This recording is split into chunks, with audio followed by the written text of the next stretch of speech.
për shkak që del automatikisht shumë fajtor edhe fajtor direkt që çon vendin në zgjedhje. A ka drejt opozita me kërku një emër tjetër? Ka drejt, po prap nuk besoj që ka me qenë shumë insistuese sepse e kemi pa që presidenti Osmani është zgjedhur me mbështetjen e disa individëve brenda kuvendit të Kosovës.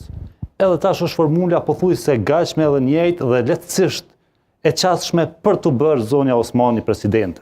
Jo, s'mund me kontraband, se i vyjnë ma shumë.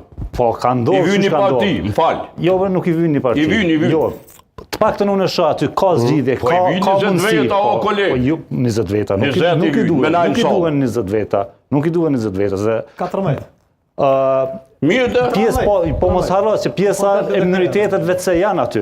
Ajo se po flasim për një numër caktuar. Jo, minoritetet, për shembull, listën serbe s'mund ta kesh. Jo, listën serbe, jo, po jo serbët.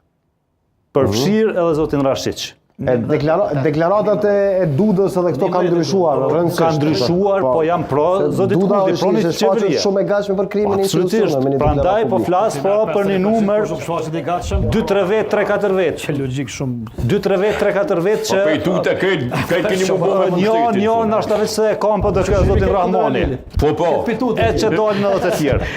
Çka është diçka tjetër? Last man standing. Çka është diçka tjetër?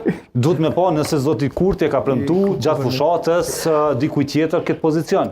E që nuk po shohim shumë gatishmëri edhe nga zoti Kurti që ka me mbështet zonin Osmani për rimandat. Dhe sot e pash një deklaratë të zonin Albulina Haxhiut, e cila